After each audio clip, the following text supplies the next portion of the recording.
and gentlemen, we are ready to get the ball rolling and calling to order January 28th, 2019 Commissioners of Las Vegas Centennial Board meeting. Are we in compliance with the open meeting? And would we like to do a roll call? Chair Goodman, Yes? Commissioner Coffin, He's here. Commissioner Bryant, You can. Commissioner Arnold, Commissioner Stovall, Here. Commissioner Brown, Present. Commissioner Feldman, excuse Commissioner Helton, excuse Commissioner Simek, excuse Commissioner Mowbray, Nope, I'm here. Commissioner Truesdale. Thank you, you have the quorum. Thank you very much.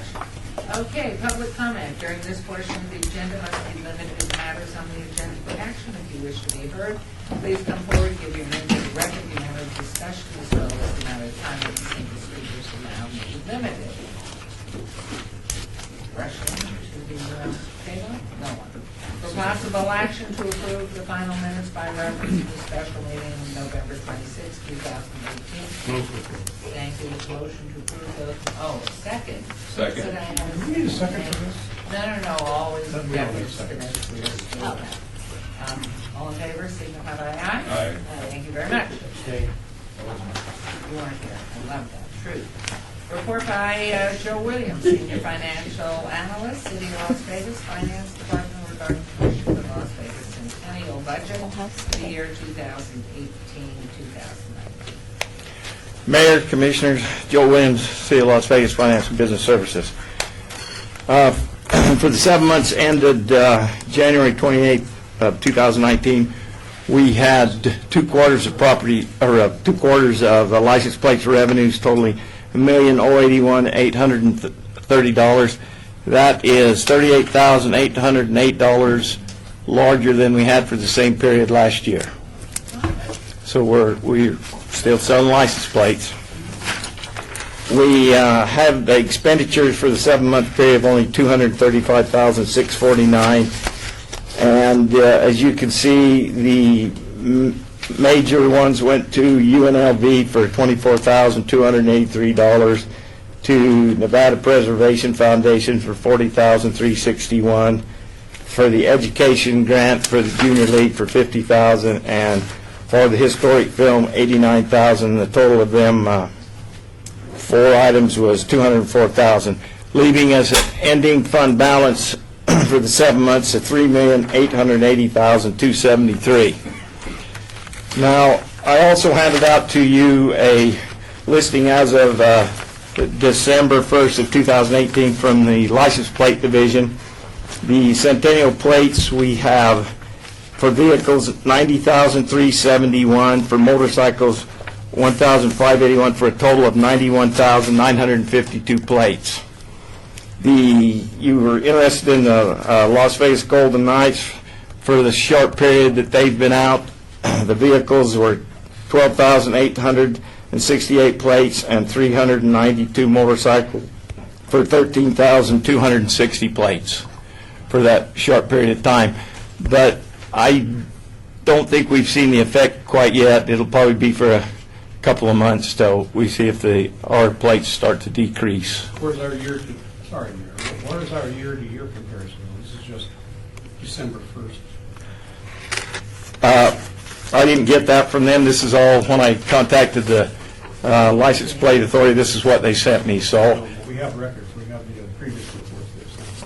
I'll bring that to you, for you next time. Trend. I also prepared another schedule for you. It shows the total license plates revenues. From inception in 2004 through today's date, the total license plate revenues that we have received is $25,680,000 for the period. So that license plate has been very good. I might add something. Last Thursday, I was invited, I think all of us were to go to the Junior League for a presentation of the grants to the Clark County School District. And I just went as an observer and asked me to get up at the beginning and speak. And someone had asked me before, what is the revenue base? And I said, it's license plates.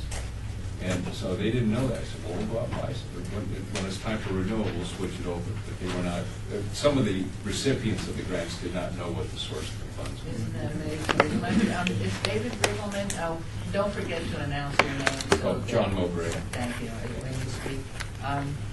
Are we continuing on with the sewer insert that goes out? Isn't that amazing? And on channel KCLV? And we have it out on the parkees, out on our billboards. So, Wow. Just so we're clear, the junior league knew, but not the recipients. Right. I can say that, yeah, the junior league was the group that pushed me to introduce the bill. Great. No, they knew, but the recipients of the grants, the school teachers that got the project, they were the ones that were not aware. I think he brings up a great point. It's And this is Member Sorry. Arnold. Mowbray again, by the way. we've been talking about this for years of how to get the message out. And I'm wondering if when we give grants, we push a little harder to make sure we get an audience when any sort of ground opening or whatever the case may be, where we can say some things and make sure everyone's aware. Did I say something wrong? Mayor, if I might add, Member Brian, in addition to what Brian's saying, each of the member organizations that receives a grant, we should make sure that they send to all of their members. That we just want to report that the city of Las Vegas has awarded us a grant, X number of dollars, as we requested for whatever the purpose. That's another way to Funds come from. yeah, so that everybody, and some of these organizations have significant membership, so, and it doesn't cost us anything, but frankly, it seems to me a reasonable condition of the grant that we received. Not to get too far off track here, but as we're looking at Joe's charts here, I kind of see this as like the top of a graph here. I see The a next bell one. curve coming. is what I Yes, see. I mean, let's face it, Golden Knights and Yeah. then soon the Raiders. Well, I have some comments. Let's hear from Ms. Ponticello, who's had her thing. Thank you, Mayor. Terry Monticello, Assistant City Attorney. Just to let all the commissioners know that as part of their grant agreement, there is a provision in the grant agreement that they must acknowledge the Commission for the Las Vegas Centennial as part of the grant, as part of the sponsor in all press releases, all news releases. They're given authority to go ahead and use the logo and to put that in some acknowledgement at an event, or if they produce a book, they must put that in there. And we typically do double check to make sure that they're doing that. Now, whether or not, if they have an event and they really get the information further down to the public, that's a different story. Commissioner Mowbray, so they were aware that the Las Vegas Centennial Commission provided the grants. What they were not aware of is the source of funding for those grants, the license plates. Right. That's what was the missing link there. So maybe we just put a little license plate along with the, so you can kind of connect the dots there. Just a little for the record, I really like the idea of the senator. That said, and I don't want to be Pollyanna about this, but the Golden Knights plate that's been out there, those hardcore fans have already got it. We're nearing the end, the backside of hockey season. So I'm not sure we're going to see a giant spike in more Golden Knight plates. There's going to be some moving along, but we've seen the first big. No, we've got another one with the Raiders. But to point out what Joe, for his report, Joe said, we went up. Even with the 90 or the 12, 13,000 plates to the Golden Knights, we still went up. I'd like to add, if I might, it's out of order because it should be for the next meetings, but I really think we need to make a concerted effort at UNLV, Community College, Toro, all the educational facilities and high schools, that we do something and put that on our agenda to consider how we can do more marketing in that area. And with David not here, who is our representative from KCLV? Mayor, we'll bring somebody at the next meeting. We'll invite somebody from communications. If I could just, Yes, I know we're on that same item, but it is a question in my mind. No, I don't think we've seen the top on the Knights because remember, this is only January, people who renew their license plates once a year. many people have not renewed their license plates since the Knights had their great season, so it's like, their great season didn't become apparent until like January, February last year, so you had them in the playoffs, or whatever they call it, until June, and hundreds of thousands of people have not renewed their plates. So we're just seeing the beginning of the cycle, not the end of it. Thank you. Anything else for Mr. Williams? Thank you, Joe, very much, and if you'll bring that back on the next meeting, Will do. especially the total, I think that's incredible since the Centennial. Okay, Ms. Panicello. Madam Mayor, will you please read the item into the record? Discussion for possible action to transfer legal counsel duties from Terry Ponticello, commission for the Las Vegas Centennial legal advisor, to Seth Floyd, deputy city attorney. Terry Ponticello, Assistant City Attorney, Mayor, Commissioners, it's come to that time where I am announcing that I will be retiring. I don't recall seeing an agenda item that gave you the right to leave. I will did not see retire that. from the city of Las Vegas, joining my husband, who's retired from Clark County District Attorney's Office, and my retirement will be effective on February 7th.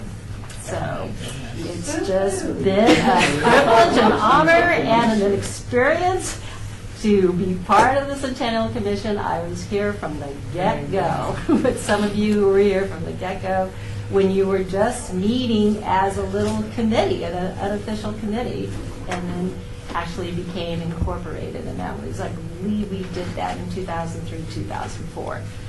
So, I never thought license plate revenue would take us into 2019, and as Joe Williams reported. Well, and we have for you from the commission here from 1905, you're not that old, to 2009, this beautiful plaque for you to thank you so much. You have been so fabulous.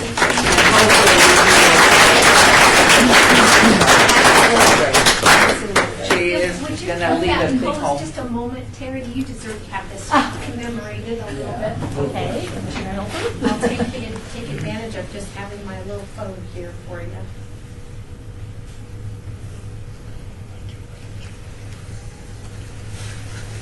Terry, at Liberty, can you tell us what you're going to be doing with all this extra time now? I mean, there are a lot of organizations that are going to want you to assist them in some. Well, Senator Wait, Bryant, yeah, in following in your footsteps. No, I'm actually going to be doing a lot of traveling and then maybe doing some consulting work, in addition to continuing with Would you teaching maintain Las Pilates. Vegas as your residence? Oh, yes, we will. Frank and I will We'll continue to get have your us. address because a lot of groups are going to want you to work here. And I'll Thanks very much, So, Terry. Would you be good enough to pass this over? This is the lid of that beautiful. The resident's kind of young to retire, how's he getting? oh, okay, so I need to continue with the agenda because there's somebody who will be taking over my legal advisor duties. And I am recommending Seth Floyd, Deputy City Attorney in our office. He's been with Las Vegas City Attorney's Office since August of 2017. Seth is not new to the city. For those of you that may know him from before, he worked in the planning department with Mr. Summerfield when they were young kids, and also worked as part of the legislative team with Ted Olivas. Seth has a wealth of background. His background is amazing. He has a land use background. He went to UNLV Boyd Law School. He graduated top of his class. And he serves as the legal advisor to the Historic Preservation Commission, and is also the co-legal advisor to the Planning Commission. And I have full confidence that Seth will be able to take over the Senior duties. Warden of Christchurch Episcopal too. Oh, yeah, most important. I'm going to make a motion to approve the transfer. May I have a second? Second. Mr. Stoldall, all in favor, and we welcome you. Madam Mayor. Aye. Looking forward to it. Congratulations. Thank you. You'll get grayer as you I don't have that much farther to go. Thank you. Okay, we're going to pull forward number 10, please, because Mr. Jostle has an appointment and we have a report. So this is agenda item number 10, discussion of possible action regarding a grant request by Jonathan Jostle, CEO of the Plaza Hotel and Casino in the amount of $250,000 for the production of the 2019 Eldorado Rodeo. And Good evening, good afternoon, everybody. Good afternoon, Mayor. Good afternoon, Commissioners. My name is Jonathan Jostle. I'm the CEO of the Plaza, just across the street. This is Michael Pergolini. He's the General Manager of the Plaza. And you're probably wondering, why is there an English guy talking to us about a rodeo? And so I have with me Nene Mitchell, who is the rodeo expert here. But I am here because we want to talk to you about something very exciting. We want to bring Eldorado back home. We believe that Eldorado belongs in the community, it belongs in downtown Las Vegas, and I know it's struggled in recent years in various locations. I believe that's partly because it's had to change the location and also the expense of building a location every time to do it. Well, we now have a facility for it across the street where we could host the events, which is a perfect facility for it. The funds would be used for the production. We use Flying U Productions, who has been involved with the rodeo, with Eldorado since 2009, and also for the contestant winning purses. And then we believe that with Lene's expertise and what we did with the National Finals Rodeo in December, if anybody saw that, we had a very successful 10-day run with the NFR across the street. If we treat Eldorado in the same manner, it can become closer to being self-sufficient and take the pressure and burden off the commission having to finance it. So obviously the request is not going to cover all the costs. The Plaza will pay the difference. For anything over the $250,000, we'll have to cover ourselves. So that's basically the introduction to it. We put together a little presentation that we can talk you through, and there's a little video at the end that we can share with you as well. And then we'll be open to questions.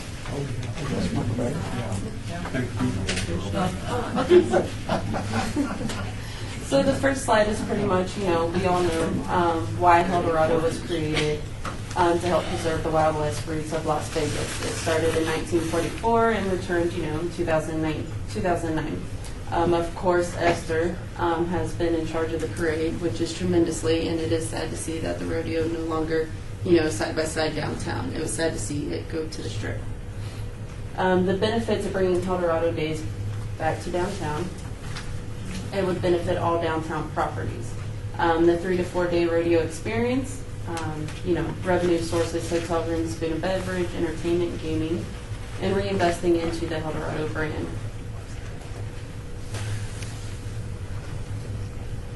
The Core Arena that debuted in December of 2018 obviously is an original downtown hotel property where it remains at its steps away from the casino floor on Fremont Street. The facility is furnished with top-of-line equipment made in the USA. We have 80 permanent stalls, seating adjusted per event, and parking on location. So you ask how we are going to be successful bringing Eldorado back. I would apply a similar NFR experience platform to this, just with a little bit of twist with it being downtown. Revamp the marketing strategy, and to also be operated as a successful business. And this was a preview over December. A little bit of an expo that I branded called RFWA, Radio Fashion Western Arts, which I would like to create an expo for Eldorado. I don't see the expo established this year, but next Can year. I interrupt you, please? Yes, sir. I'm not sure members of the board understand that there was all of this going out. For the 10 days of NFR, you had the rodeo going right here on Main Street, right next to City Hall. Yeah, we built, for anyone that doesn't know, we have 240 stalls across the street, which sold out for the 10 days of the rodeo. So we had 240 horses living across the street. We had the livestock, and we allowed the facility to be used for events that are synonymous with the rodeo. I just wanted to make sure people knew what this footage was about. It was really about something happening here. Yes, Okay. correct. That was a sort of little it's much better with the music and the sound, but it's a recap video of what we did during the 10 days of the NFR. That's all there was? That's all there is. Oh, it ended? Oh, it was. Yes. Well, I have a quick Yes, question. please. Sure. The seating for that the last event, how many seats were there? We had 2,000. What do you anticipate for the Eldorado that you're proposing? We want to start small because we want it to look busy and full. So I think we're starting at about between 2,000 and 3,000 seats for Eldorado this year, and then we can always expand and grow if the demand is there. I hope you understand that we have several $1 million ago. We've seen 3-year plans. We've seen 1-year, 2-year, 3-year, 4-year, 5-year plans. And if I take 3,000, and I'm not sure, are you asking 348,000 or 250? No, it was 250, and the budget was 340 something, but we're going to put in the difference ourselves. The funding amount request here says 348. It should be And then 250. the agenda says 250, you're right, to the very, It's I can say it's 250 for sure. Well, if it's more than 250, the plazas, which it is going to be, we're going to put in the difference. So are we looking at $750,000 commitment? Over the 3 years? Yeah.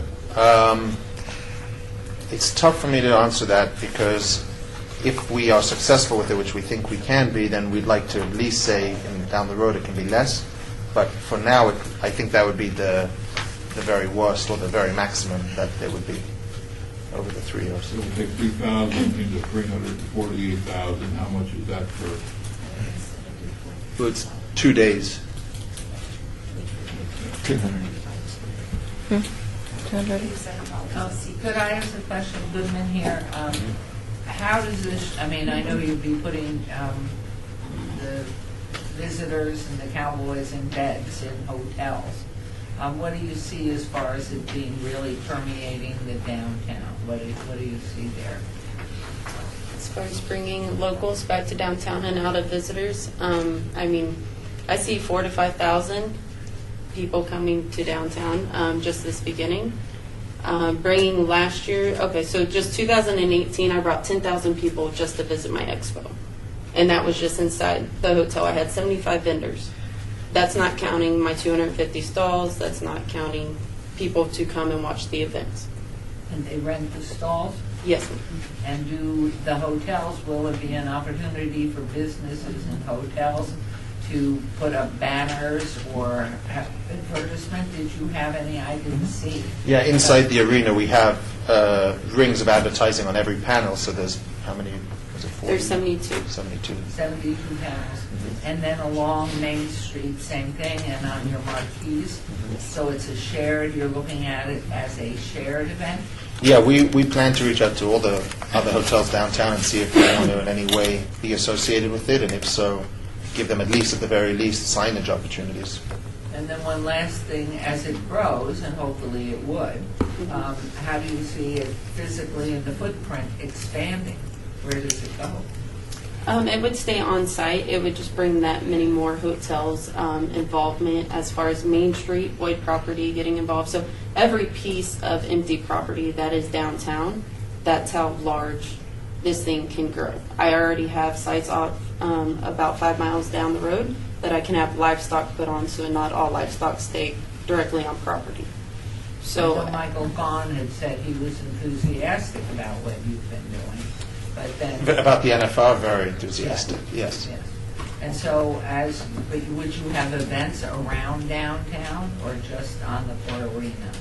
So we would just be responsible for Core Arena, but we would give the opportunity to other hotels to be able to activate their properties as they would do for the NFR. As I understand, from my experience watching and His talking name's to Bob Coffin. I'm still Bob Shaw. You did this on spec a great deal. I know you spent a bunch of money down there to set this up. And I know some of us, not all of us, knew, or we've been briefed by Esther earlier that you were going to be coming with a request. I remember that. So, but you did invest a lot of money in things like that. I saw a lot more stalls than you have now. You left 80 permanent stalls, but in fact you had more than 100. 240. 340? 240. 240. A lot of enthusiastic people out there. So the idea would be to expand upwards. You would put grandstands on both sides or three sides. Yep, In exactly. the same area where you put the dirt for the temporary. Correct. And you could, I'm sure you could put more than a few thousand. Oh, we can probably, I think we've measured out close to 7,000 if we wanted to get to that. We just didn't want to do 7,000 year one and then sit with 3,000 people and say it looks, Yeah, no, doesn't look busy. I looked at it and I realized you could. do Yes. it.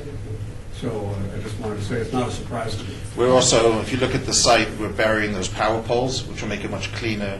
The old power lines that run across the site are very unsightly. We're going to take those underground, which will free up even more space for seating. And what do you see, if I might, Goodman, on the number of days? You ran it how many days? The NFR? This right now. No, we're proposing December. 2 days of the rodeo for El Dorado. For December, we did all 10 days. Okay. And for El Dorado? We're proposing 2 days. 2 days. So the 2-day would be just performance, but that does not, that excludes the experience around it. So obviously, they would have to check in, a day or two prior, and then they would also stay a day later. So you are looking at 5 days. And is that would then be in May in So coordination with the parade? Correct. The parade is, I believe, estimate 10. May May 10th and 11th would be the performance days for El Dorado. And that is also Mother's Day weekend, which if you speak to a lot of the hotel operators, including ourselves, it's one of the slower weekends of the year. So if this could subsidize a slow weekend by bringing in another audience, that would be good. 2 performance days. Yes, ma'am. Yes, Commander Arnold. First off, I'm not sure if I'm in a weird position here because I do represent a number of the hotels downtown. I'm trying to look to, I don't know if there's a, It's not going to increase your income. Seth. It's not going to affect you personally financially. I don't believe it will. Forget it. Um, That's from your opinion. What I guess what you're running into here is maybe some hesitation by the board because we've been down a really long road on this. And it's not you guys, it's the road that we've been down. So I kind of feel like we need a little bit more to help us get over that hump. I don't know what the solution is. For me, it would be great if I had some of my folks telling me, yes, we met with Jonathan, we're in. And, this is something that I think is great for downtown. I think you'll hear that, but it would be nice if this board heard that. I think that would help.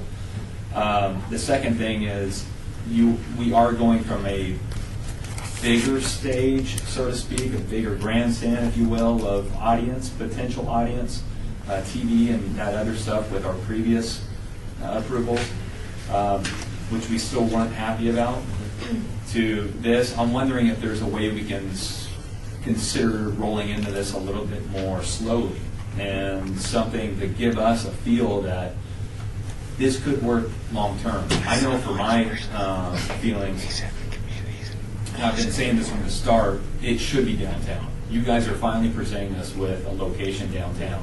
I think it makes sense. It gets back to the roots.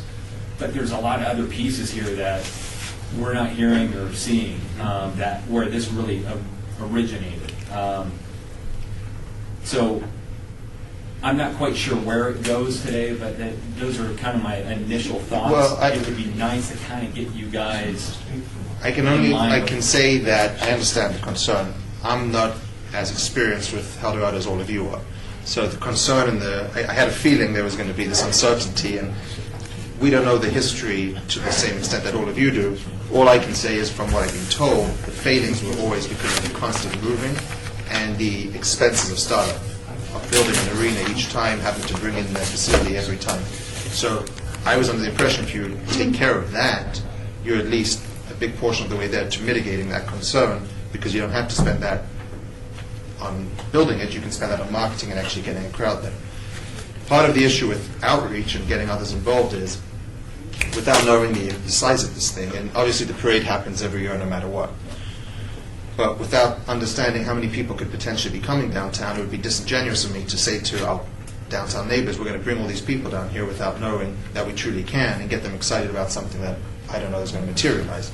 So for me, it was more about, if we could get the approval, go out there and start really exploring this and get the word out there. And if we see this demand, then go to our neighbors and say, look, these people are coming downtown, we want to bring you in on this. But if I went to them today and said that, and then we don't get more than 2,000 people, then they're going to sit there and say, didn't do much for us.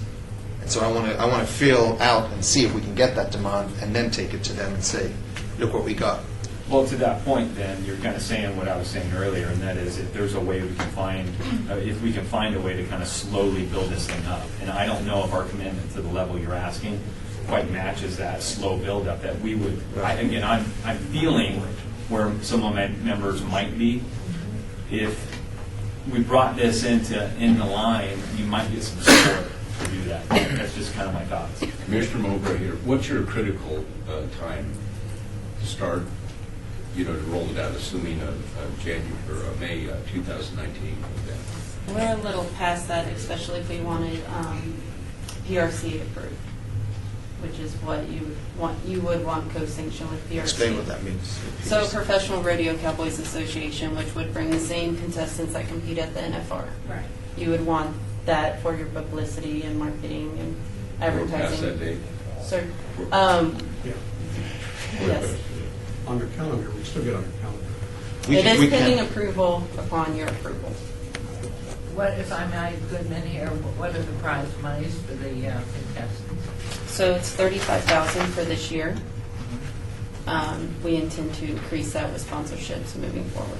Well, the excitement to me is just to bring it, it's exactly what Member Arnold said, bring something exciting back into the town where it belongs, and we're competing with the resort corridor that is very high-end, and it's very expensive, and the enthusiasm today we just dedicated and did the shuttle turn on the expo. There's so much energy and so much going on, and I think it's very critical to have the conversation with the other property people to make sure that they are on board and would like to, I think that possibly is the next. How many hotels do you represent? Well, I represent Fremont Street Experience as well as Terry Stevens separately, so. I think you have a little juice. Well, I wouldn't go that far, but. Your Honor. Sounds like it. Yes, Your Honor, of please. course, what that does do, though, is put Arnold here in a difficult position. If he were to ask one of his clients, then he almost has to abstain, whereas now he should disregard his client's might. I'll tell you why I say that is because I've been representing this downtown area for a long time, and all the casinos know that on both sides of Fremont, as does Career on the north side of Fremont, and I have not had one complaint come from anybody, including you, Ryan, so nobody told you to bitch, So that's good. That's correct. Nobody was on your back. Madam Mayor, just to get to Member Ryan's, Arnold's question earlier, after I got some clarification from Seth Boyd, is that Member Arnold represents the Fremont Street Experience as an organization. So he does not represent one individual hotel. I do.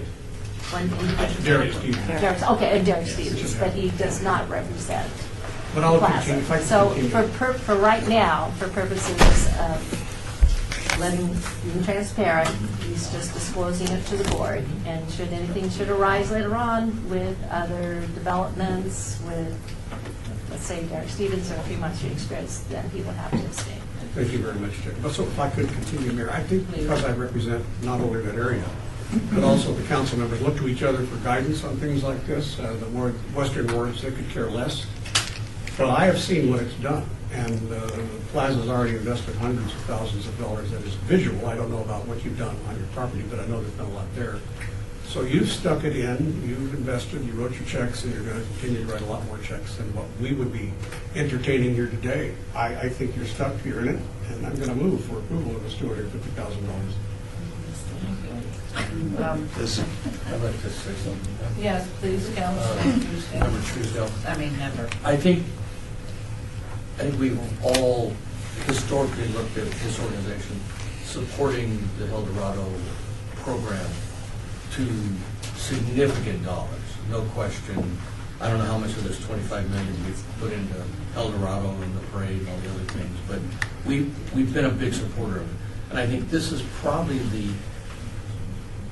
the one, in recent years, the one decent option of having the rodeo downtown, adjacent to where the parade is, like it should have been, like it was, the last time it was done like that was when the arena was set up on Tony Shea's property, without holding the fairgrounds empty year long. you guys provide us a great opportunity to do this. But I think we also have to be realistic in this endeavor. If we can't make it in 3 years and get El Dorado back to where it needs to be, it's probably a dead dog anyway. I mean, I don't mean to offend anybody that thinks it's the end all to be all, but the fact is, it's had its ups and downs over the last 40 years, 50 years. And this gives it its best opportunity to be successful down here. And a property owner that's themselves all in for the success of this, I'm along the lines of Councilman Coffin and supporting this. I think it is our best opportunity. Thank you. I agree. Any other comments, Member Stoll? Well, first, about 5 points. The first point is, I don't have a budget. I don't have a budget here that makes any sense. The private one here says $80,000. You're saying $35,000. So we wouldn't even have a realistic budget that we can even vote on. Secondly, this is not the Downtown Events Commission. El Dorado's fine. But we are not the downtown events. We are under NRS, Historic Preservation and Education. I'm not going to nickel and dime with 1934, 1944. You saw that up there, I knew there was going to be a problem. But that's beside the point. That can all be fixed. 3 years, we started funding El Dorado in 2005 with almost the same $350,000 figure. And it was going to be a 3-year plan. And we gave them more money, and then more money. And then somebody's going to take it over and make it a real success because they're professional bull riders. And we gave them another $300,000, and it was supposed to taper down. It never tapered down. I mean, I think we're into this El Dorado thing for close to $2 million. And another $250,000, even though I really like what you're doing with the Union Plaza and bringing the life back into that place. That's Thank you. But I'm not ready to spend $150,000 a day for a 2-day event.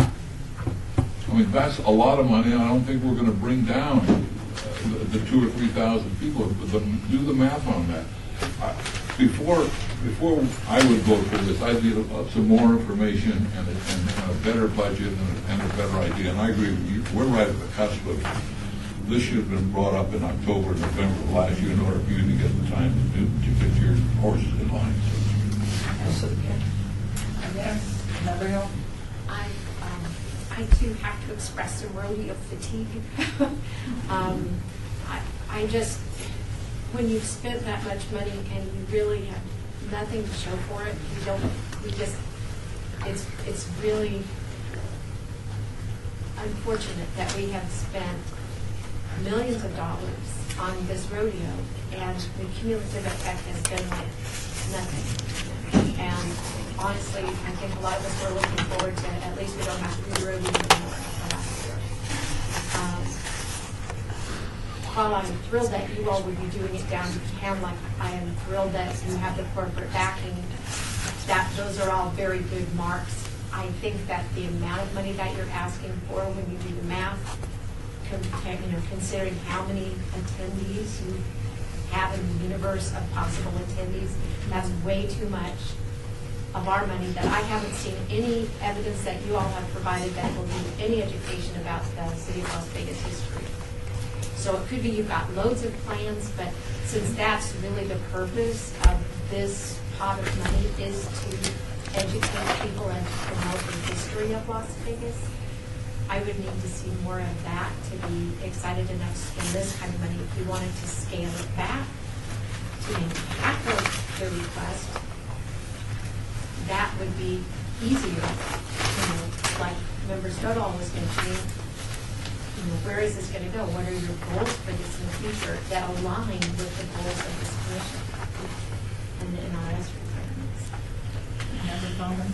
Your Honor, thank you. I have a lot of respect for the opinions of the people who have spoken previously. And the reason is because they value the heritage of Las Vegas. I think, if I'm not mistaken, Esther, you tell me if I'm wrong, but haven't the same conditions been applied on this that have been applied on previous people we've been partnered with that it be the purpose is to promote the city of Las Vegas and the history of it?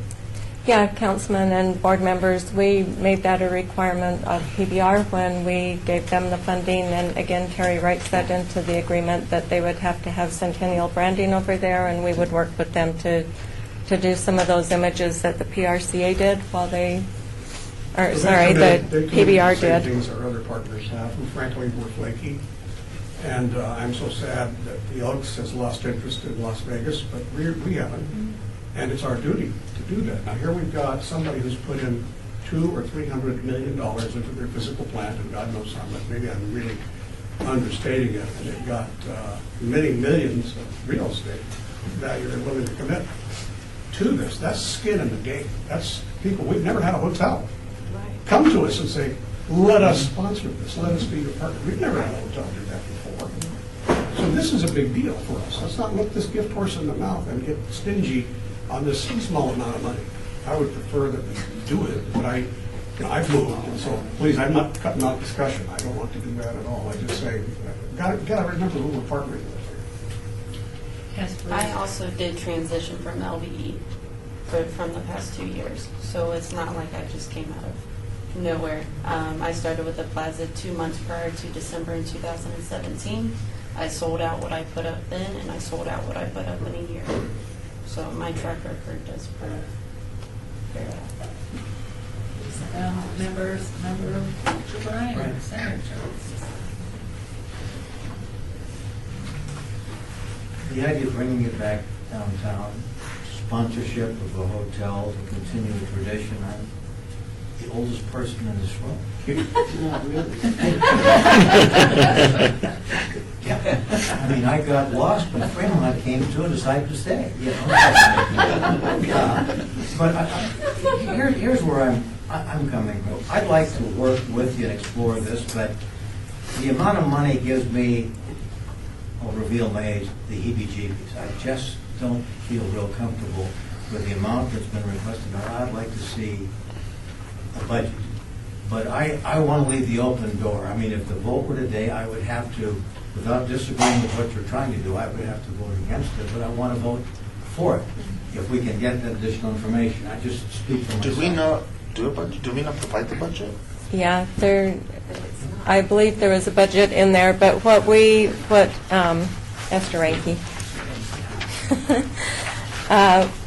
We were working with Flying U Rodeo to get the expenses from them. That was the group that has produced the rodeo for Eldorado since we brought it back in 2009.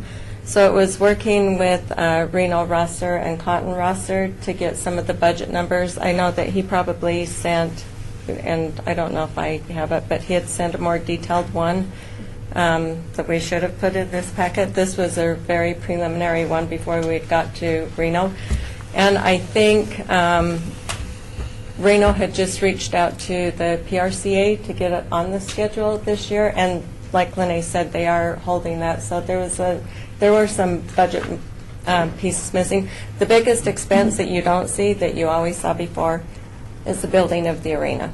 So the arena is built. So these are truly the cost to produce the rodeo and some marketing and advertising to tie in with the rodeo and the parade.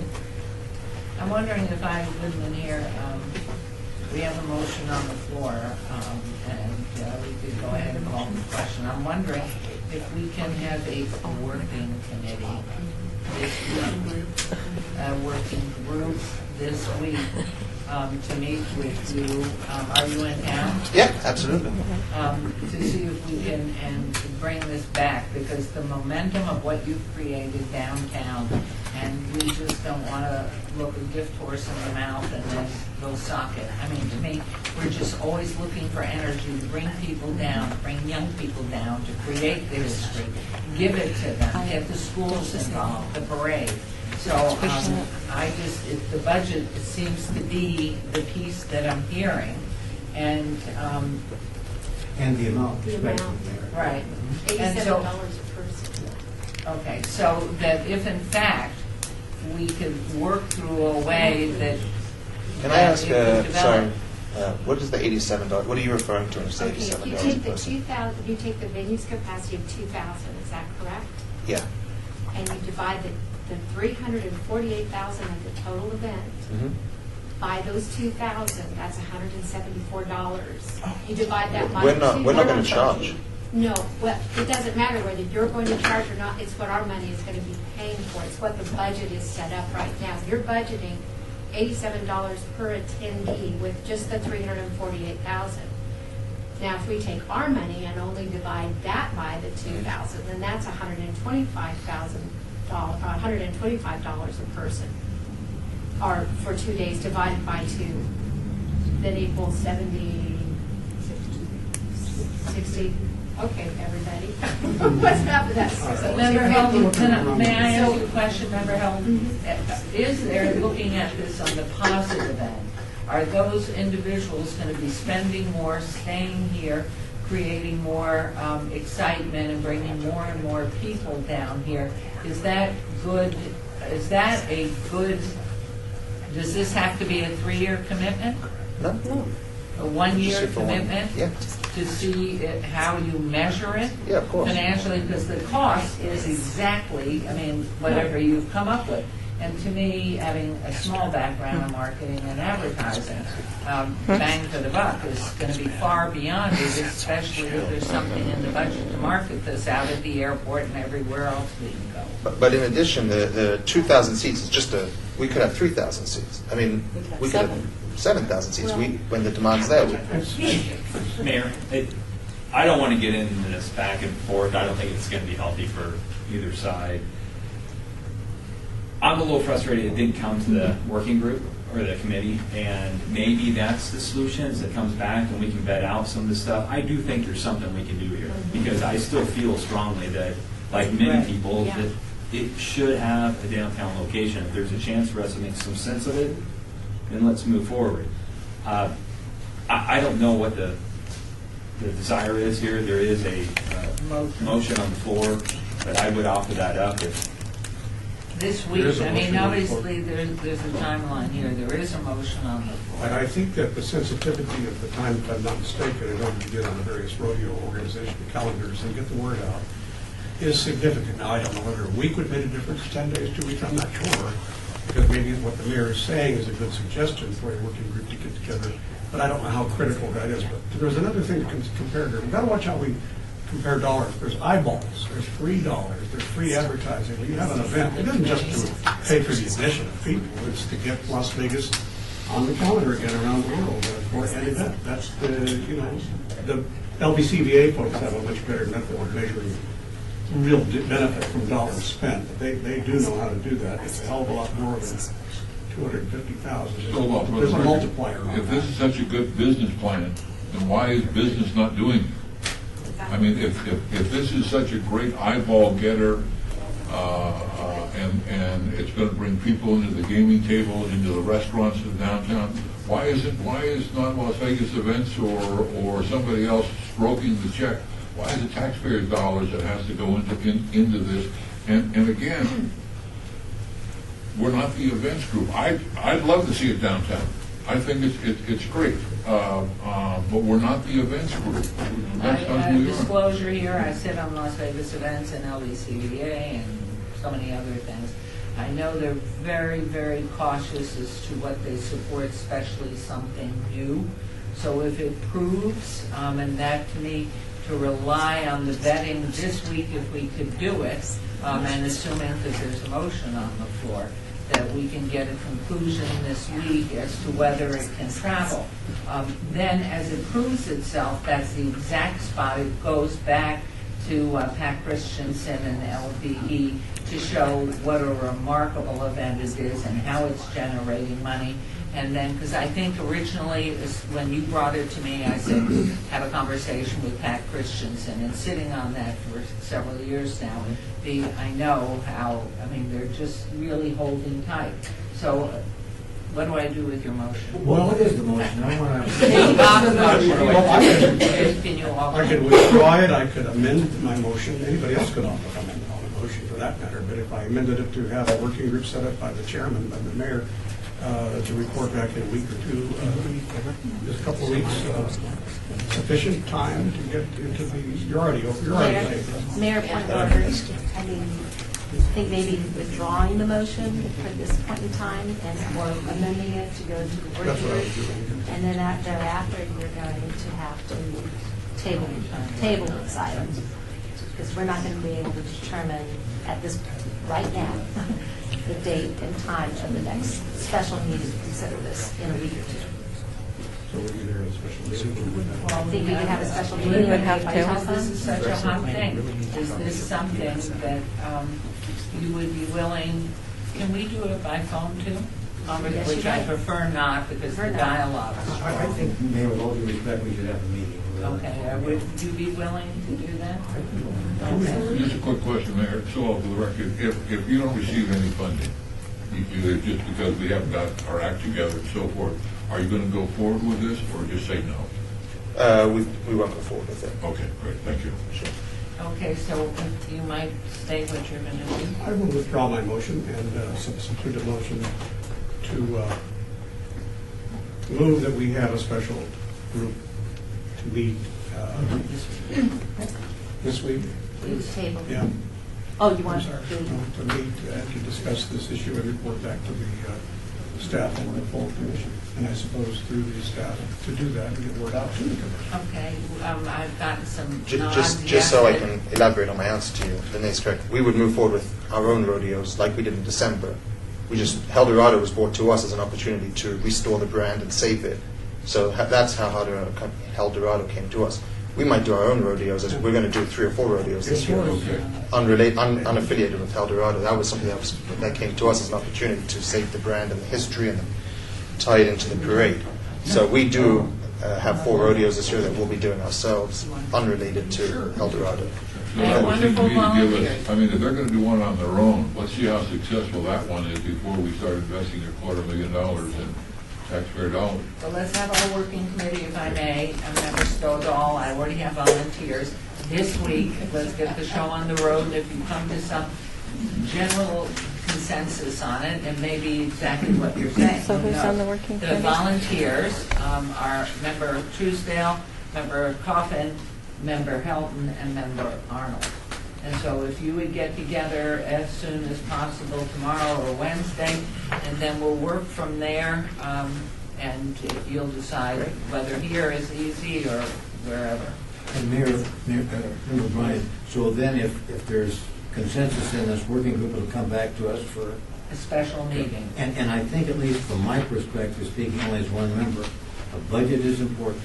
I think that's very important. I think the support of others in the downtown area, so that it's, with all due respect, you get a lot of credit for taking the initiative.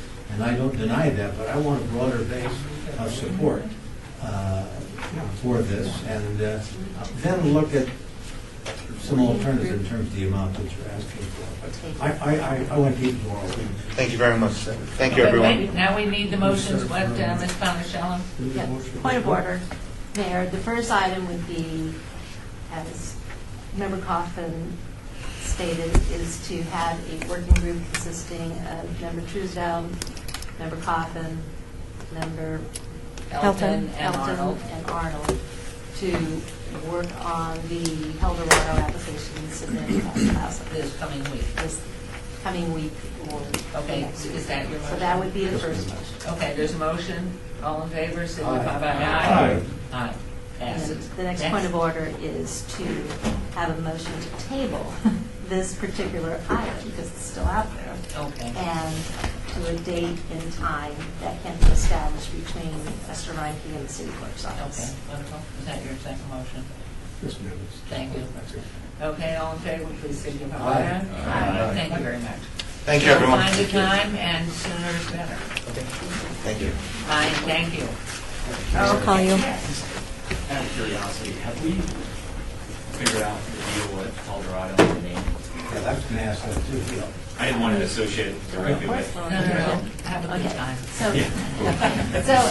so at this point in time, the city of Las Vegas has submitted to the Elks organization the request for a license to use the El Dorado name indefinitely for the parade and the rodeo. So, for $0. $0. Do we anticipate any sort of a response? We have not heard any response unless Ms. Frankie has heard. I have not heard any response, When was the however, request made? Yeah. 2 weeks ago? probably 2 weeks ago. When? 2 weeks ago. 2 weeks. A document was sent over to them. So let's follow up, please. Yes, And all the time. Not only follow up on that. Just so everybody is aware of this, they did put on the Eldorado Days website, on their web link, they have Las Vegas Elks Lodge number 1468 would like to inform all that Eldorado has been abolished. The lodge does not participate in the rodeo any longer. For parade information, contact City Hall. The only events the lodge will continue to run is the golf tournament and the art show. And may I ask, our legal counsel, do we have to buy the El Dorado name for $1 just to legitimize it, that there has been? Mayor, at this point in time, we've asked for the limited use, rodeo and parade, for no consideration, no fee. I think that's important to have so that there is not some Huge reconsideration at a later point in time. I mean, the lodge officers change Yes. every year, so I Right. think that's important.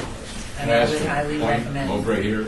Who is the, now, my dad was a member, I know that from all this. Is it the Grand Exalted Elk? Who's in charge of the Elks right now, 2019? Do we know? His name is J.J. Lynch.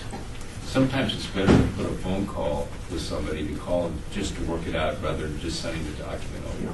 So I would suggest someone from this board, Commissioner Coffin, you reach out to The exalted ruler, that's the the exalted exalted ruler and talk this out. Yeah. And what I would suggest, I'm sure they've got it registered, but we would like an assignment of that for our use, and we'll let them use it down the road, but Well, I'll do that, if I could just say, informal, because it's, Mayor Brian, is this gentleman, is he the exalted ruler? I believe he is.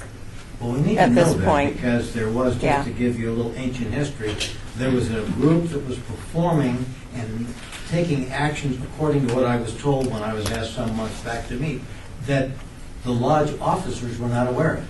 I don't know what the merit to that was, but there was that contention. So I think we want to make sure that we've got the lodge on the same page, is all I'm Right. saying.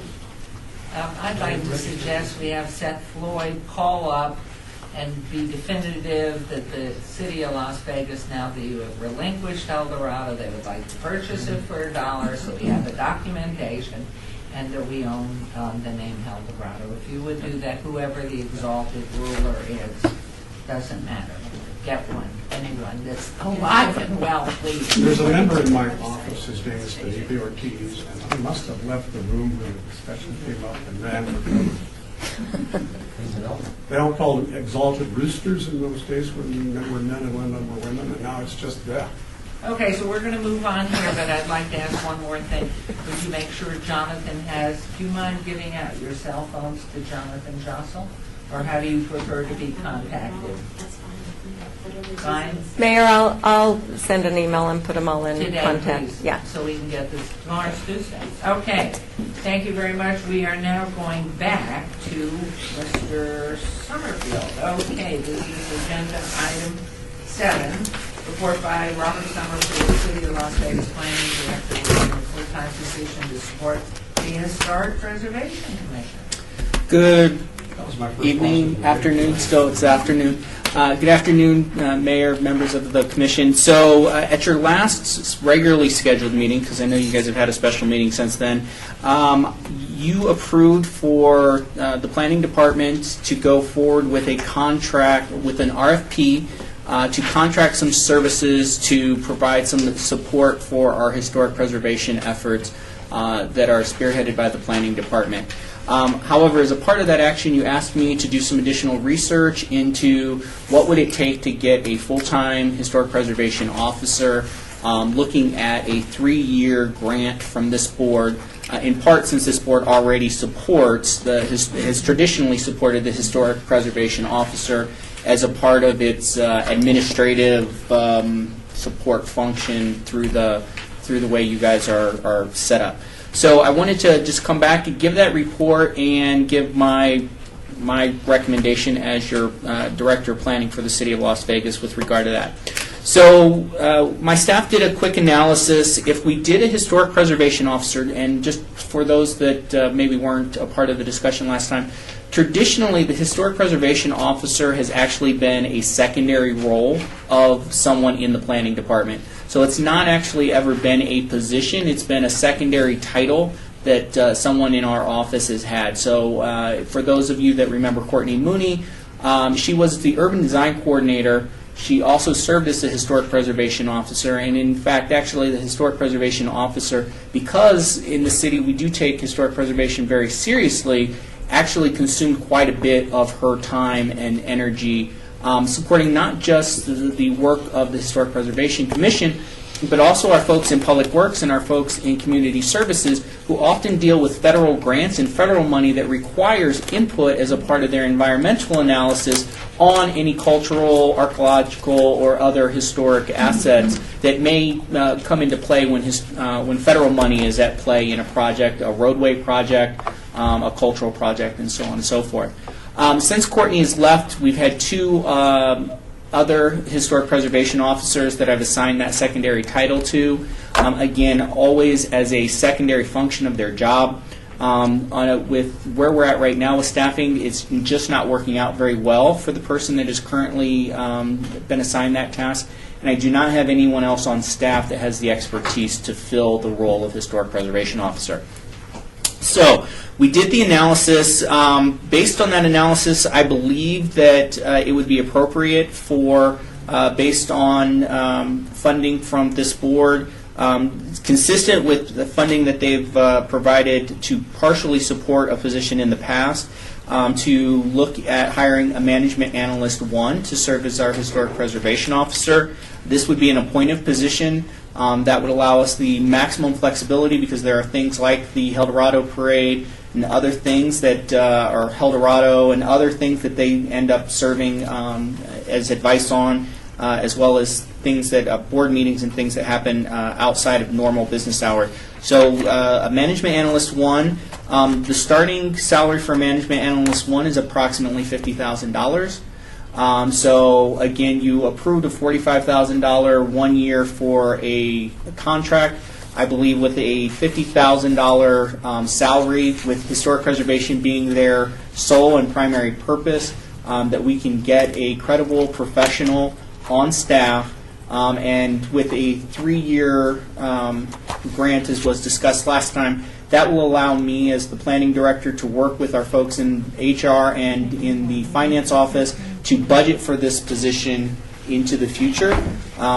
Obviously, again, historic preservation is important to the city and is important to the staff at the city, and so we think we can make that work. However, under our current budget constraints, I know that there's no flexibility in my current budget to apportion any additional money for this at this time.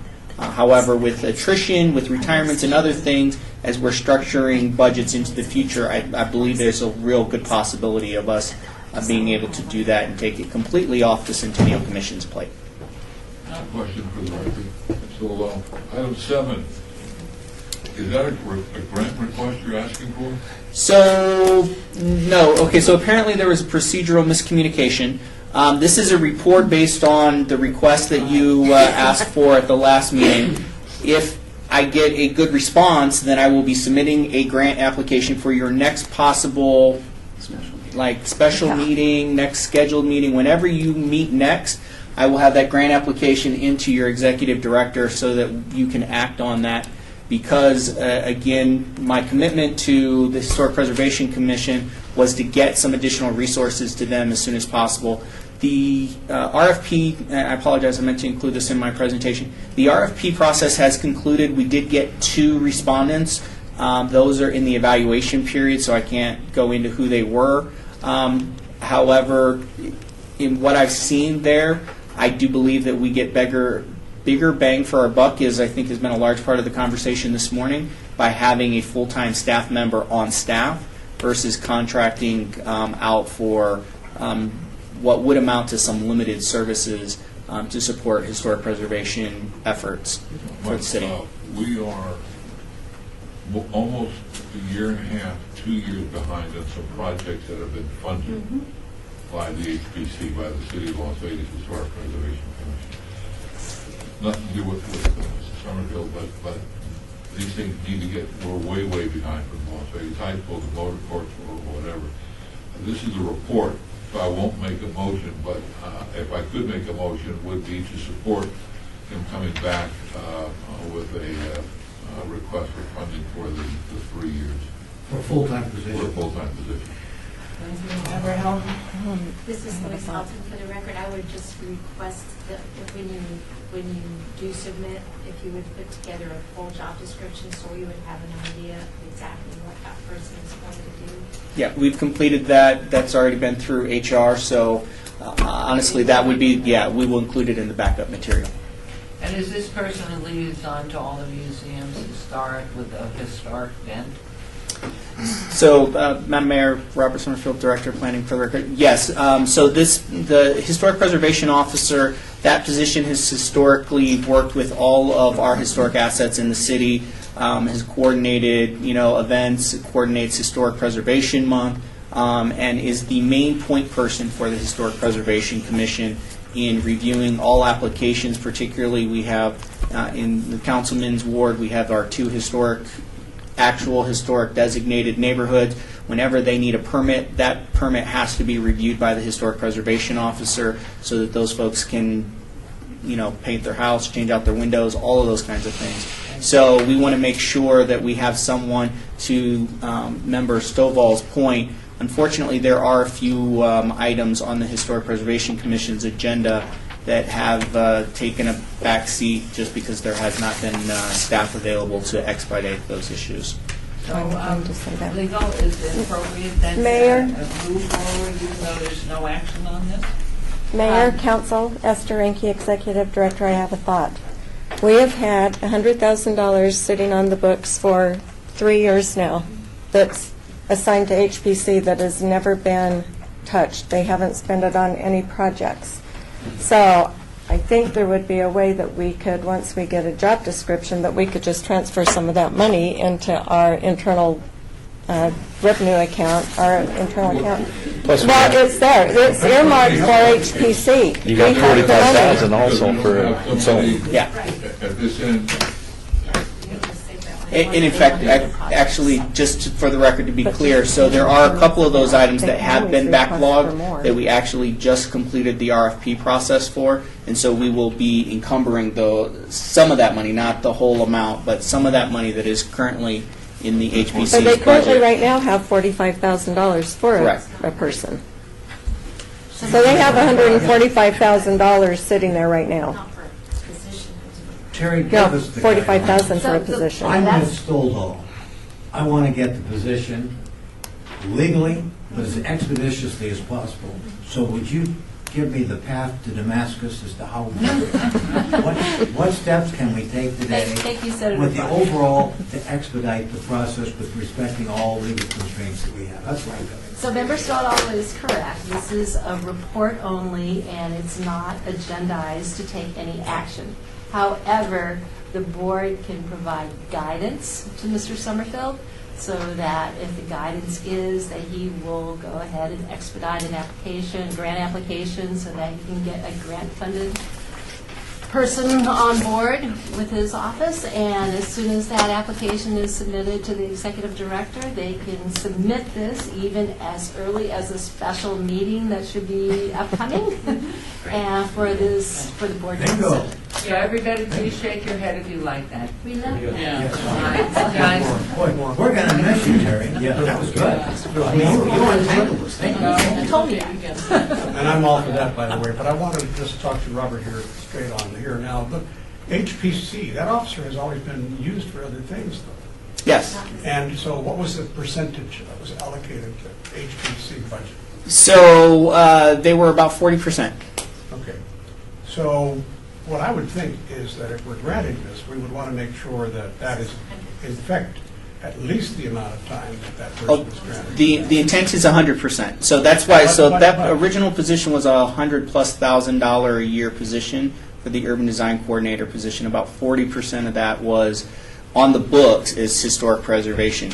This position is outlined as Member Helton has indicated.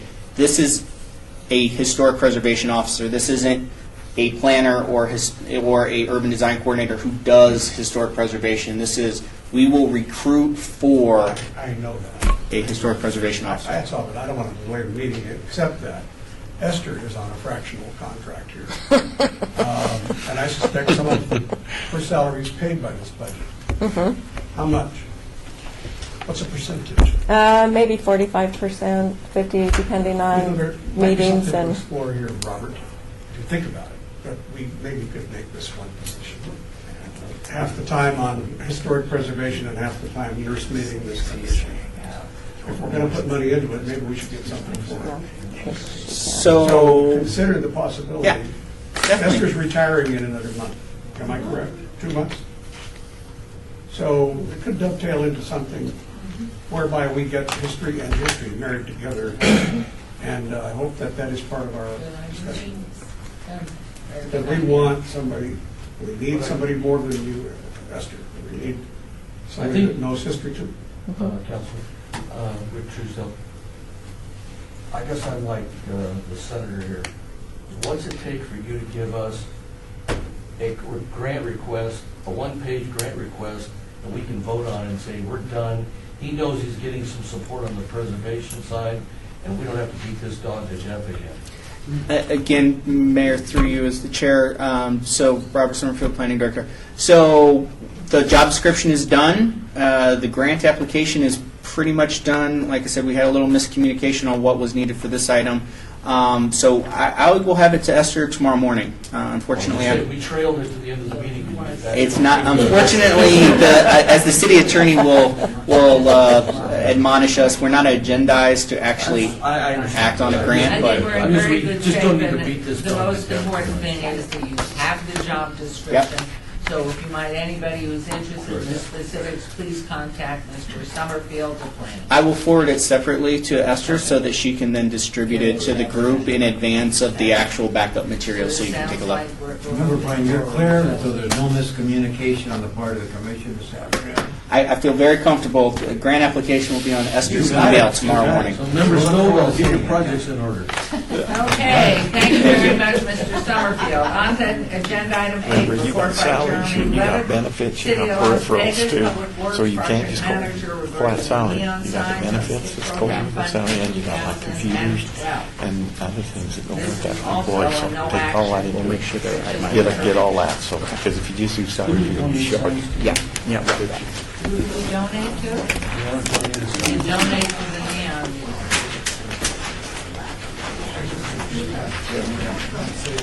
Thank you, Robert. Thank you.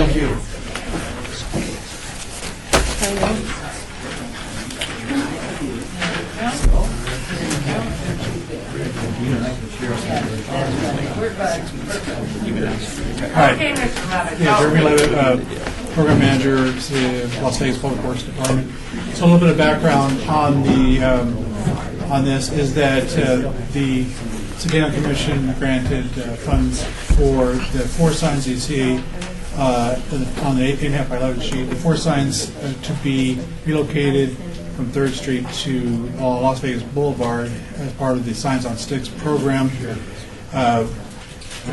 Public Works Department working with Department of Cultural Affairs and the Neon Museum to create this the Signs on Sticks program, putting historic neon signs in the median, rehabilitated and installed in the median to kind of create a gateway and a leader to the Neon Museum and through the city of Las Vegas.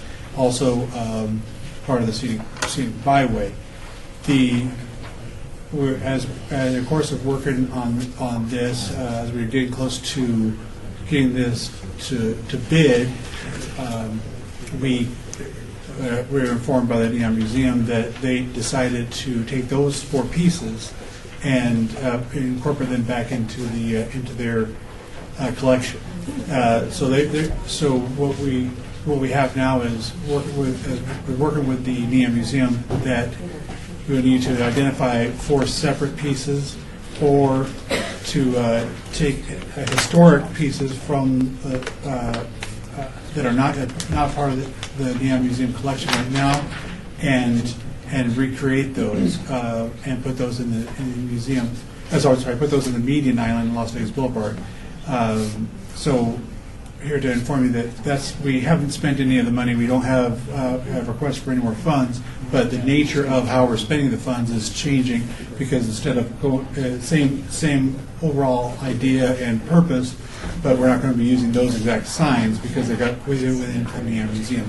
So we're going to be working with the NEAM Museum, Department of Cultural Affairs. I have some contacts with YESCO also, because they have some archives and some of the history on neon signs that will identify signs that we can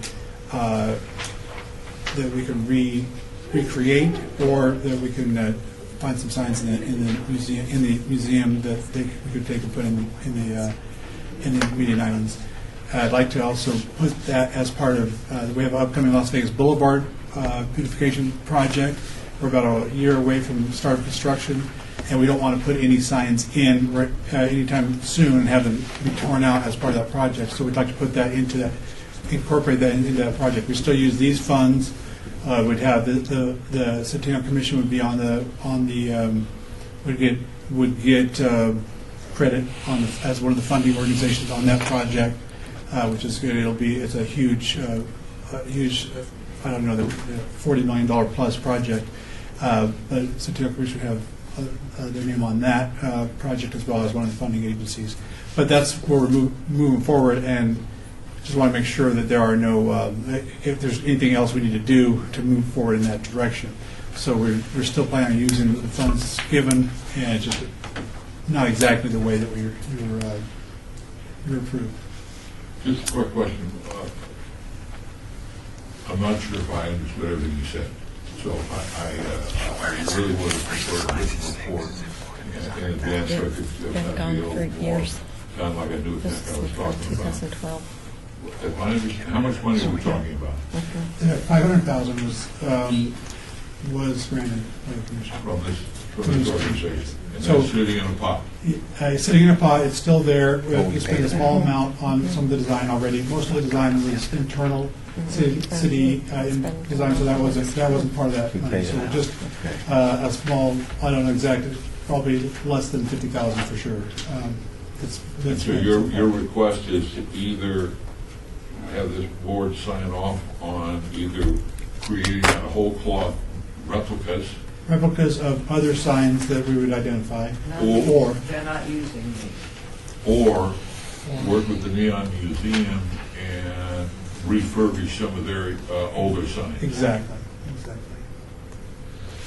Now, and if you look on the 11 by 17 sheet that's the overall plan for the signs on sticks. We're just talking about the first 4 that show pending, because they're not, the first 4, I believe it's 11, 12, 13, 14. Those are the locations that we're talking about for these. That's where they were going to go between Lewis and Hoover. So nothing was going to be on 3rd Street anymore. That was the plan to Correct. Those signs on 3rd Street are gone. Those 4 signs were on 3rd Street in that pedestrian area. So have you had any preliminary discussion with the museum about potential signs that could be original signs that could be refurbished, which would be my direction of their expenses? That's, you're talking about $500,000 for 4 signs. That's $125 roughly a piece. So, yeah, the NEAM Museum representatives, they're here as support, and we have talked to them about using some of the signs in their collection.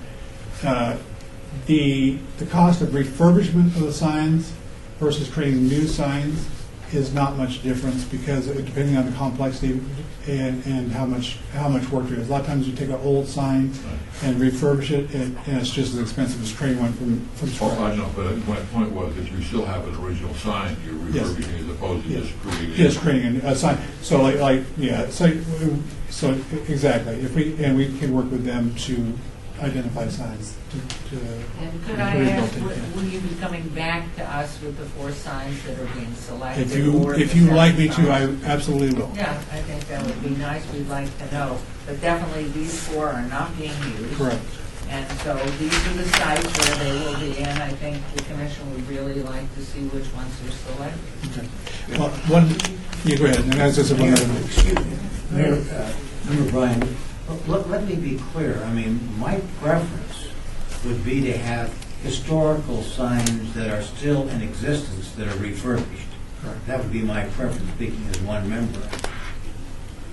Do we have a list that we've gotten from the Neon Museum that says, look, these are in our inventory, and you can take a look at them and report back to us and say, of those signs that are there in existence that need to be refurbished, not completely rebuilt, these are the signs that we think are of most historic significance and we want to put in place. That's kind of where I'm coming from. Senator, the challenge of the Neon Museum had is, I think there's some plans that it's going to develop even a bigger footprint, hopefully,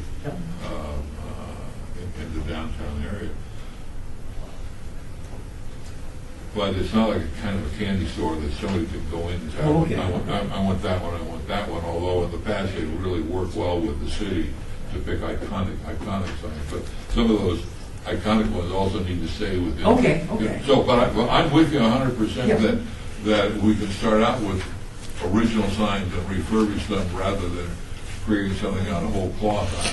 That would be the prosecuting direction. Unless the cost is astronomical and a waste of money than to recreate. Right. I mean, because that would be that, and I think that's what Mr. Levitt has said. Sometimes, yeah. For example, the silver slipper that we put on Main Street, on Las Vegas Boulevard, is quite a bit more than the Society Cleaners sign. It depends on the sign, depends on size and the internal makings of it. Any other questions? I need to make a disclosure. I'm a trustee of the trust of the Phyllis Priest Management Trust. It has considerable acreage on Cincinnati, and I just want to make that known right now. Disclosure on What about that? I just want to make it known. I mean, these things, I'm just sensing, as my role as a former government ethics lawyer, that this could have an impact on the holdings of the trust there, and I want to disclose that so that I don't have any issues down the road. Thank you. All right, Member Here, Your Honor, I wanted to just ask, these are 4 that are not going to be used?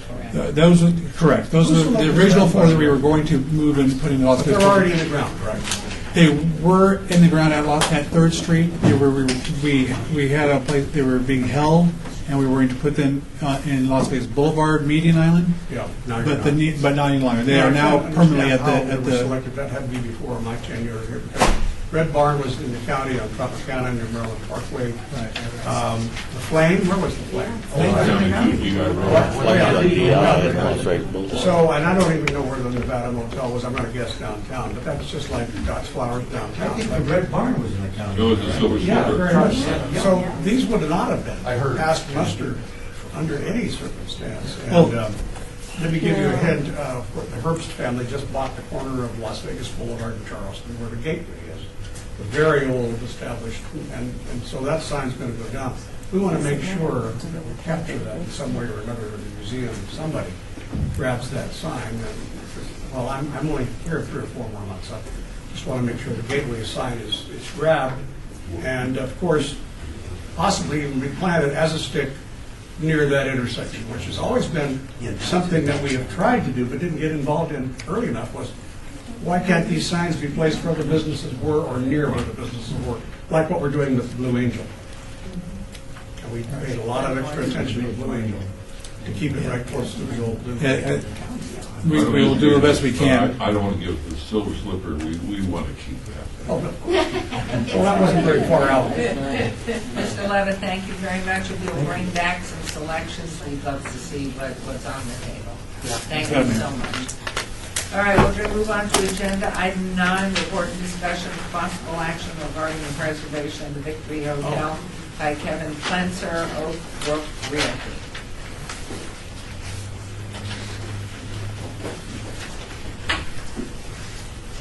And this is a report.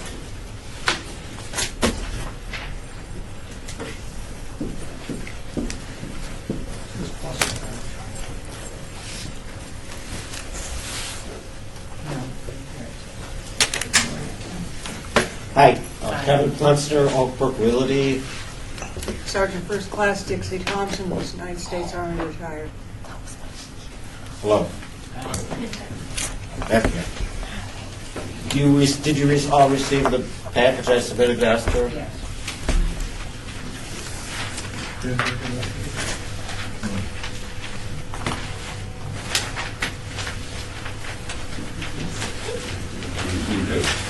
Oh, This thing, yeah. That came too. You didn't get that? Well, some did, some didn't. Got it, just got it. Came in with one. It was on the website. Let me go find it. Did you send out the attachment? I'll find it. Mhm. I brought extra copies with if you want to.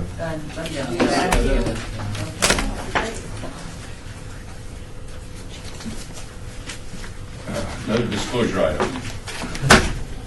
In the past, Do we have yours too?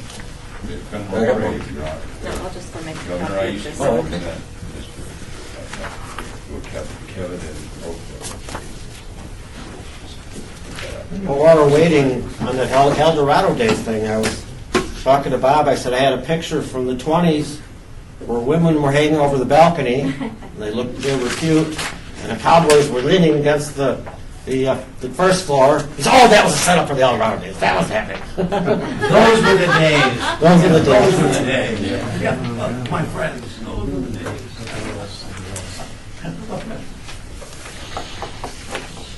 Perhaps if you pass out what you have when you get started, I hate to waste time. No, that's what I'm saying. Okay, let's get The started. presentation is that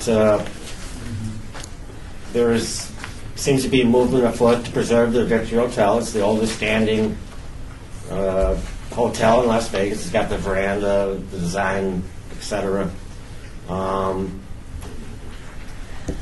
Vegas is known to implode things instead of preserving. So I put together a proposal that I think serves the need of preserving the Victory Hotel and other needs, which is for the service women's veterans. Presently, I've demoed some of the buildings on Main Street. Remaining is the Victory Hotel and a 6-unit brick motor court, I think built in the 40s behind it, motor court building. The Victory Motel is the one this commission discussed about awarding $1 million to move it to the Springs Preserve, and they didn't want it if you go back 3-4 years. Except for us, it was too much liability trying to move it. Just trying to get it down the street, you'd have to take down telephone poles. Additionally, the Springs was not interested in housing. Right. So. And I think, is this not just the front, the fascia, or is it the entire motel that you're... That's why I wish they had passed it out. It'd be the entire motel preservation with the 6-unit in back. I've been in talks with the head of the parking division because we were talking about taking what I've demoed and turning it into a city lot. And have you purchased this building from the people in Chicago? I am the people from Chicago. You are the people from Chicago. Or we are the people from Chicago. What? Okay. So my concept is that, and I explained it in my second page, or she explained it in the second page. Did you know that there's 1 in 4 women's veterans are homeless and at risk of being homeless? And did you know that there's close to 250,000 veterans in Nevada. And how many- 150,000 of those live in Clark County. So in the meantime, why don't I have you explain who you are and what the needs are of the women's veterans? To forego the whole introduction before, I'm commonly known as Sergeant Dixie. I work within the veteran and small business community here in Las Vegas and Clark County. I am on the board for the Women Veterans of Nevada. I'm also on the board of the American Business Women's Association local chapter, and a nonprofit, Veterans Life Services, which helps veterans. So I stay pretty connected. I work with several of the other organizations that help our veterans. There is a need for housing specifically for the women veterans. So much of the housing is set up for the men because it's easy to do. It doesn't have the same requirements that are required when they start housing women. Dr. Arlestock has done a fantastic job of trying to provide housing, but it's not enough. We need more. He keeps adding, but we haven't caught up to the need with what we have. Women veterans, in particular, we need separate housing for them because many of them suffer from military sexual trauma, and it results in post-traumatic stress and other mental uneases. It's just, it's difficult to explain everything. The women veterans quite often don't self-identify. During the homeless count, they identified 4 women who identified as veterans, and I'm sure there are many more. Because they were successful in the military, when they get out and things don't work the way that they would like, they are ashamed. They feel that they have failed in some way, and they don't want to bring that failure back on the service that they were successful in and were proud of. Thank you. Did Shade Tree join in? Isn't there Shade They are Tree? partnered with Dr. With Stock Dr. on Stock. Veterans Village 5. For women veterans and children, as I understand. Exactly, yes, ma'am. Thank Your Honor, you. Yes, please. can I shortcut this in some way or another? Because it's such an exciting presentation you're making, Kevin. I thought maybe I'd help out. Okay. Okay, so this stack of stuff, this is my experience with the Victory, Lincoln, Butte, whatever the hell you want to call it over the years.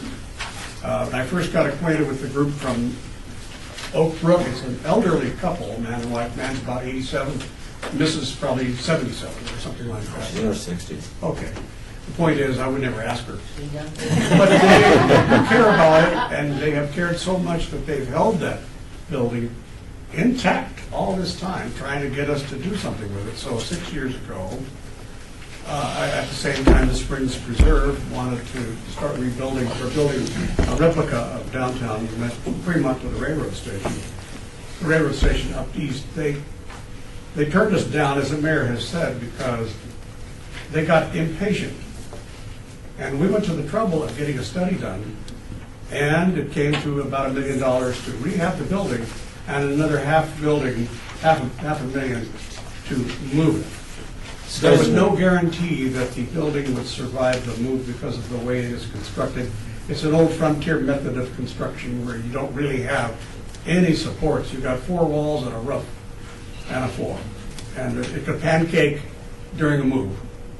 And so there was this an interest in the part of the owners to keep this alive. And they don't even live here, but they have recognized that it's important where other people live here don't recognize antiquity. So the building has been there, or something's been there since 1905. We know when Courtney Mooney did this story in late 2011 that I passed out to everybody, that was the first time I'd see anybody paying any attention to it. And Courtney's report fell on deaf ears, or it fell flat in the historic preservation community. The historic preservation community likes to talk a lot, and they like to brag about their pet projects. But for some reason, they ignore this, and it's stupid that they have done that. So I've taken it upon myself, and other members of the city have wondered why it had no following. And therefore, I've kind of become the champion of it, and my term is up soon. The point is, I have this kind of record on it, so one would have to double check on the strengthening requirements. But the idea is that for it to be habitable and usable, it might be $1 million. And maybe it could be shared, shaved some, or maybe other things could be done. But you see a very, very good item-by-item expense in that report you were sent. And this is not to make a decision today, but it is to bring it up in full bore so that we begin to look at this, because it isn't going to last much longer. It's going to go, that's worth millions of dollars, that land. And these folks have tried to figure out how to design a hotel around the building or some sort of complex around it and over it. You may have seen that in other cities. So they've given us all they can, and they've held out for as long as possible. On this building, the only one downtown that you can still see it as it looked 110 years ago. So I really think it should be a high priority of this commission, truly a high priority. It's something we ought to consider, but not jump in overnight. But believe me, the city and my office have looked at this closely. That's why this documentation exists and why we believe it's worthwhile funding. But it needs to be vetted by this commission, since it is the first time it's been in front of the commission. Correct. Have I said some of what Yes, you have said? you're right about future development, because the owner looks at, oh, that's taking away all my land for future development. I said, I'm surprised that I can email the CFO, Mr. Scheinfeld of Landry's, and I get a response in 3 minutes. But I've emailed him before about partnering up on future development on what was left over after we preserved the victory, and his vacant lot and back, because they have a shortage of parking, so we were talking about building additional parking and maybe some offices or some other things there. So there is some future development for the rest of the site. But we're under pressure that there seems to be certain people that say, don't tear that hotel down. And I said, okay, so let's preserve it. And I came in with a concept that not only preserves it, but provides a need that's needed in the community, provides a service. Thank you. I think. Just a couple of thoughts. Yes. Without revealing any sort of private discussion, but that you and I may have had about the value of what the whole, the land and the building itself are for sale. And I think you have an asking price for that. Yeah, he's upwards around $7 to $8 million for the whole property. For the front, back, and on the Everything. It's 22,000 square feet total. The Victory Hotel on the property and back, which is shown on, is not included on this plat, is 5,700 and some square feet. Well, so really the three options: one that the government entity buys the entire thing. The government entity Correct. Funds the stabilization and bringing the thing up to code and using it for some public service. Three, that it's moved, and we've tried that. And 4, we continue to do nothing. So those seem to be the 4 options. And I've just been informed by Ms. Ponticello that we are agendized, even though in mine it's just a report to accept. We are agendized for action should you so choose. Action on what? What's the motion?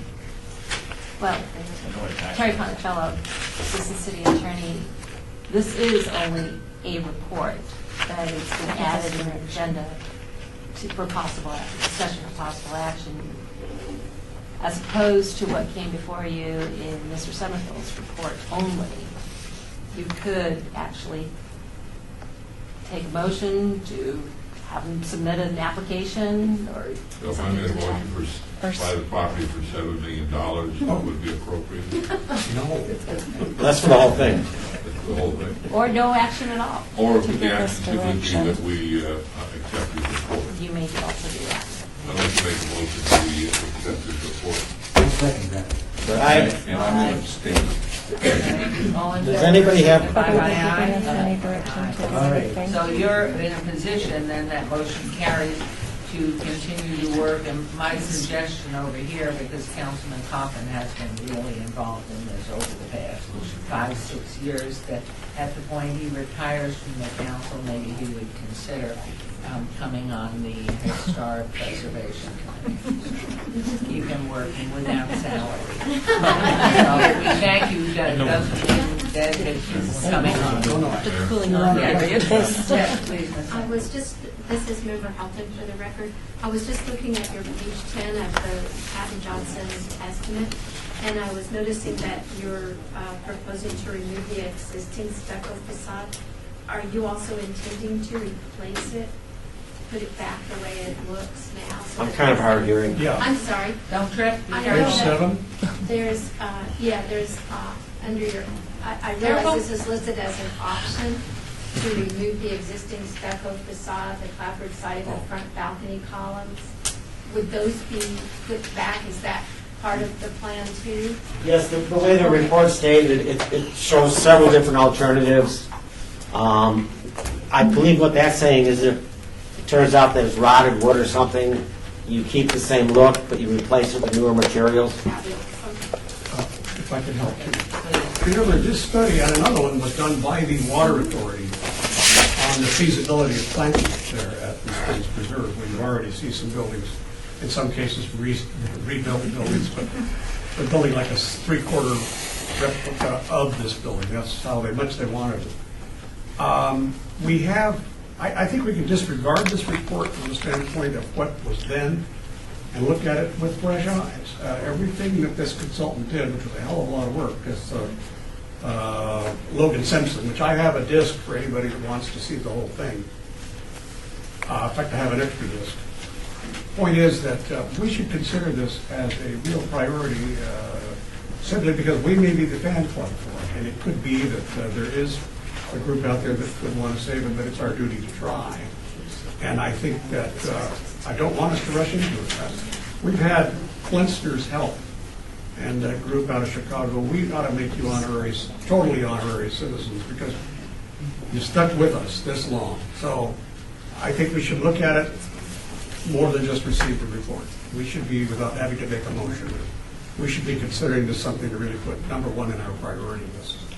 And it doesn't have to be official. Well, we have just had a motion as a report of the second, and it's passed to accept the report. But I definitely encourage you, and thank you for your service, really, and your involvement in everything here with Overland's veterans, that you continue to work with Councilman Coffin, and especially before he retires, and then maybe comes on this. Well, if you pay my filing fee, I may go again. We may go again. Bob, when you retire, and I open my bar across from the courthouse, will you and Bob do a TV show every week? I think it'd be perfect for it. Thank you. Thank you very much. Appreciate it. Thank you so much. Thanks. Okay, we're going to move on to agenda item 11, discussion of possible action regarding a grant request by Stan Wilkerson, president of the Harrison House Foundation, the amount of $137,851.99 to the Harrison House renovation. Please. Good afternoon, Madam Mayor and Commission members and members of the audience. My name is Stanton Wilkinson, and I'm president of Harrison House, a facility located at 1001 F Street that's also on the National Register of Historic Places. And we have submitted a grant request to you, and before we get into the nuts and bolts of that request, with your indulgence, I would like to introduce you to a couple of guests that came here with me today.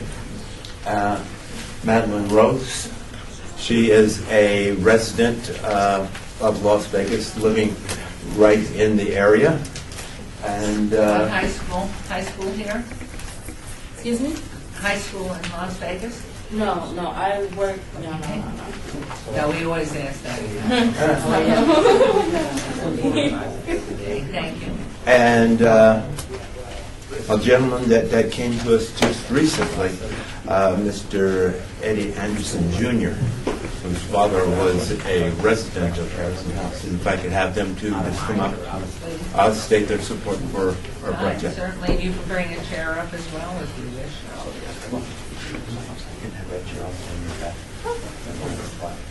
Thank you. I'm just standing in back. Okay, you're a cheerleader. I'm a cheerleader now and they're ready. Signal. How's everybody doing? Vegas body, Great.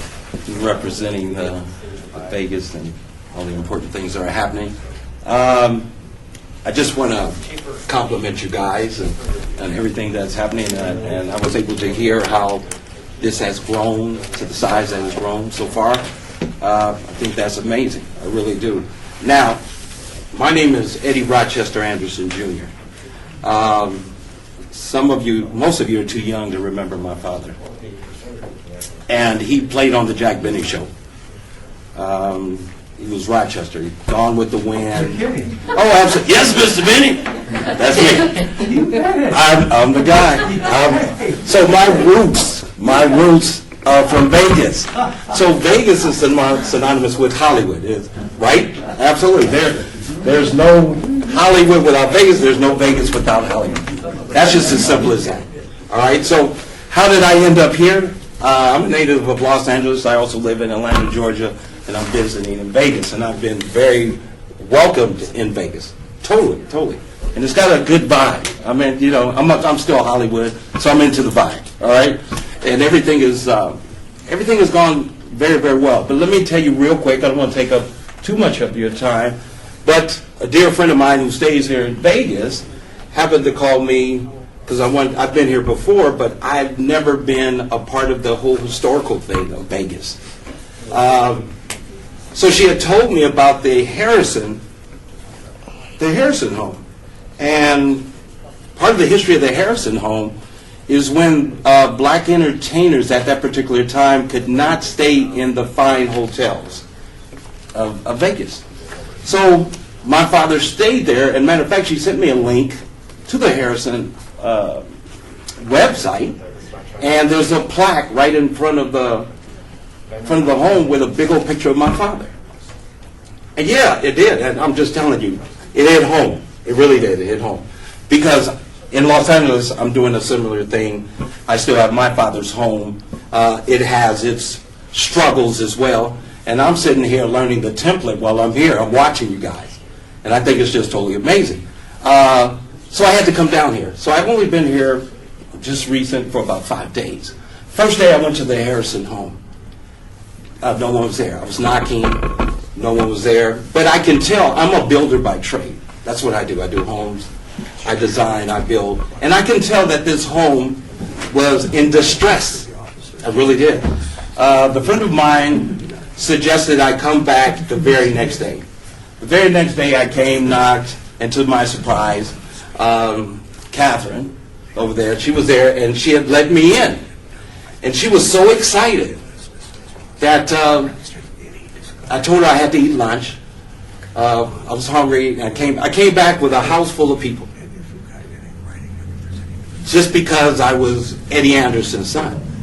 I'm not the actor. I'm not the popularity, but it was significant to them. The whole house was full. So where I'm going with this is, they say if you don't remember history, you're bound to repeat it. That's what was told to me. So I'm looking at this home, and while I'm at this house, I'm seeing people, tourists, I'm seeing people knock on the door, I'm seeing people who are interested in it. So I never knew about the Moulin Rouge, and it's burnt down. It no longer exists. So this is some rich history. I mean, you guys have amazing history, culture history, for all walks of life, all colors, how you guys have integrated. I think it would be a serious crime to see something just dissipate and disappear that has so much significance. They told me about the F Street Bridge, how it was opened up. So you open the door to something, right? So there has to be something to see. So I go through the bridge, but I'm not, you get with me? I need to see something. And I would love to see something. I think what is happening here and the amounts of money that I saw that all these beautiful people are trying to raise $139,000. Oh my God, it's not a lot of money. It's not for such a beautiful place.